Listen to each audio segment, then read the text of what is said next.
यानंतर बघूया पुढची एक महत्त्वाची बातमी। राहुल गांधींच्या सभेमध्ये महाविकास आघाडीचे उमेदवार संजोग वाघेरे यांनाच पोलिसांनी नो एंट्री केल्याचं पाहायला मिळत आहे। राहुल गांधींची सभा झाली आणि या सभेला पनवेलहून मावळचे शिवसेनेचे संजोग वाघेरे जे आहेत ते सभेसाठी आले होते। महाविकास आघाडीची सभा असताना उमेदवार संजोग वाघेरे त्या ठिकाणी उपस्थित राहणार होते। मात्र राहुल गांधी आल्यानंतर संजोग वाघेरे यांना पोलिसांकडून आतमध्ये सोडण्यास मनाई करण्यात आली।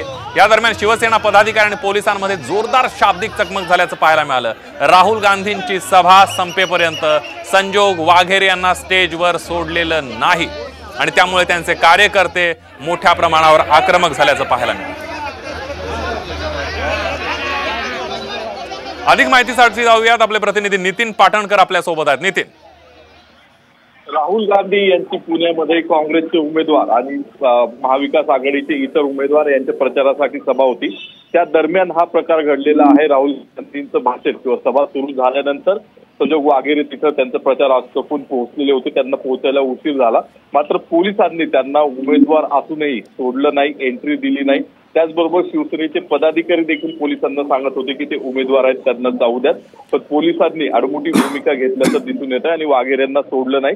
त्यामुळं राहुल गांधींचं भाषण होईपर्यंत वाघेरे जे ते स्टेजवर पोहोचू शकले नाही। अगदी धन्यवाद नितीन, दिलेल्या सविस्तर माहितीबद्दल।